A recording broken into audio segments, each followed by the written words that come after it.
A ver, pensemos en algo por un segundo. ¿Qué es un pensamiento? No en plan filosófico, sino físicamente. ¿De qué está hecho? Bueno, pues hoy vamos a meternos de lleno a explorar esa increíble mensajera celular que lo hace todo posible, la neurona.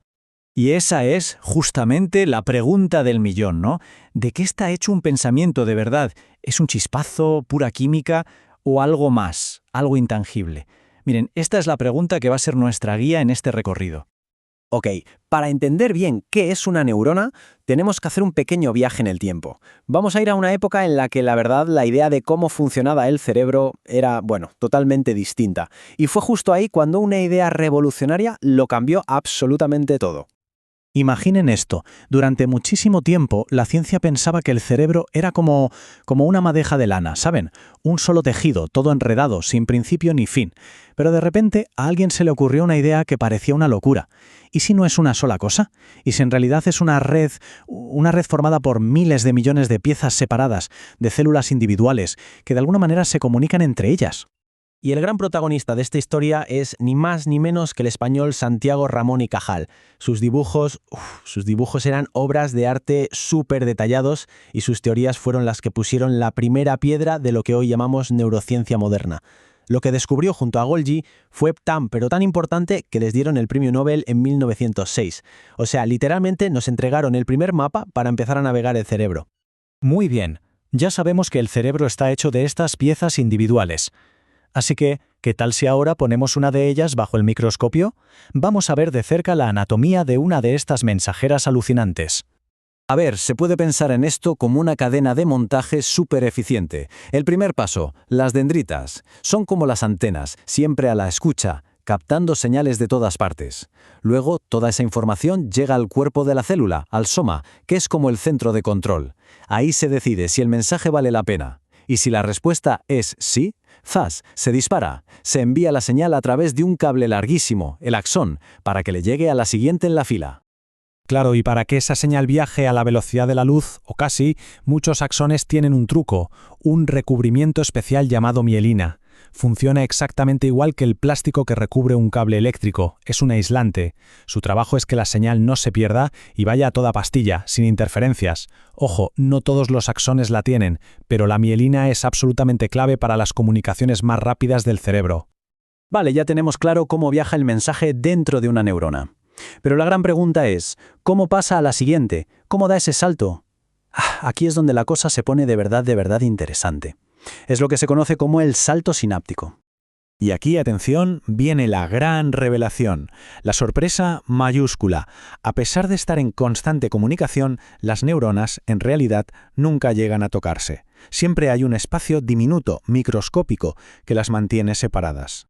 Pues bien, a ese espacio minúsculo, a ese punto de encuentro virtual, se le llama sinapsis. Y es importante entender esto, no es un puente físico. Es más bien un pequeño abismo que la información, valientemente, tiene que saltar para poder seguir su camino. Y en esta conversación los papeles están clarísimos. La neurona que habla, la que envía el mensaje, es la presináptica. La que escucha, la que lo recibe, es la posináptica. Es como un baile, sí, perfectamente sincronizado entre quien envía y quien recibe. Entonces la pregunta es obvia. Si no se tocan, ¿cómo demonios cruza la información ese espacio? Bueno, pues la respuesta está en la química. Usan unos mensajeros químicos especiales, los neurotransmisores. Pensemos en ellos como las palabras que usa el cerebro para comunicarse. La neurona presináptica lo suelta, cruzan el espacio y entregan el mensaje. Y sí, estamos hablando de nombres que seguro suenan, como la dopamina o la serotonina. Ok, ya entendimos cómo funciona una sola conexión, un solo salto. Pero claro, un pensamiento es mucho más que una sinapsis. Así que ahora toca hacer zoom out. Vamos a alejarnos para ver la imagen completa, la impresionante red del pensamiento. Y aquí viene lo fascinante. No todas las conexiones son iguales. No es tan simple como un axón siempre se conecta a una dendrita. Para nada. A veces el axón se conecta directamente al cuerpo de la célula o incluso a otro axón. Esta variedad, esta flexibilidad en los puntos de conexión es lo que permite al cerebro tejer unas redes de una complejidad que es alucinante. Es como mirar constelaciones de estrellas interconectadas. En esencia, todas estas redes se organizan en dos grandes autopistas de información. Por un lado tenemos la autopista de entrada, las neuronas sensoriales. Ellas traen toda la información del exterior, lo que se siente, se oye, se ve, todo va para el cerebro. Y una vez que el cerebro procesa y decide qué hacer, entra en juego la autopista de salida, las neuronas motoras. Ellas llevan las órdenes desde el cerebro hasta los músculos. ¿Para qué? Bueno, para que nos movamos. Bien, hemos visto la historia, la anatomía, cómo se comunican, pero al final, ¿qué significa todo esto para el día a día, para la vida de cada quien? Pues en esta última parte vamos a conectar todos los puntos. Vamos a ver cómo estos detalles microscópicos se relacionan con algo que nos define como seres humanos, la capacidad de aprender, de recordar. Vamos a hablar de cómo el cerebro cambia. ¿Se acuerdan de las dendritas? ¿Esas antenas que recibían la información? Bueno, pues si les hiciéramos un super zoom, veríamos que están cubiertas de unas protuberancias diminutas, como espinas. Y no están ahí de adorno. Estas espinitas tienen una misión crucial: aumentar la superficie. Es como si añadieran muchísimos más puertos de atraque, más muelles, para que otras neuronas tengan dónde conectarse. Y aquí, por favor, muchísima atención, porque esta es la clave de todo. Estas espinas dendríticas son la base física donde se guardan los recuerdos. Repito, la base física. Esto es increíblemente importante. Significa que un recuerdo no es algo abstracto, no es humo. Es una conexión real, tangible. Es, por así decirlo, una huella de la experiencia grabada en la propia estructura del cerebro. A esta increíble capacidad del cerebro para cambiar y adaptarse la conocemos como neuroplasticidad. Piensen en ello. Las conexiones no son de cemento, no son fijas, son completamente dinámicas. Con cada nueva experiencia pueden nacer espinas nuevas, otras pueden desaparecer, las que ya existen se pueden hacer más fuertes o más débiles. ¿Qué significa esto?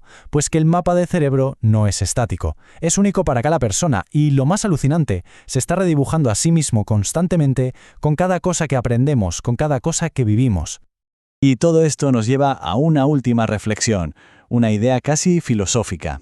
Si la estructura física de nuestro cerebro, la mismísima base de nuestros recuerdos, de nuestra personalidad, si todo eso es moldeable y está cambiando constantemente con cada experiencia, entonces, ¿qué significa ser una persona? Si cambiamos a nivel físico a cada instante, ¿en qué nos estamos convirtiendo ahora mismo?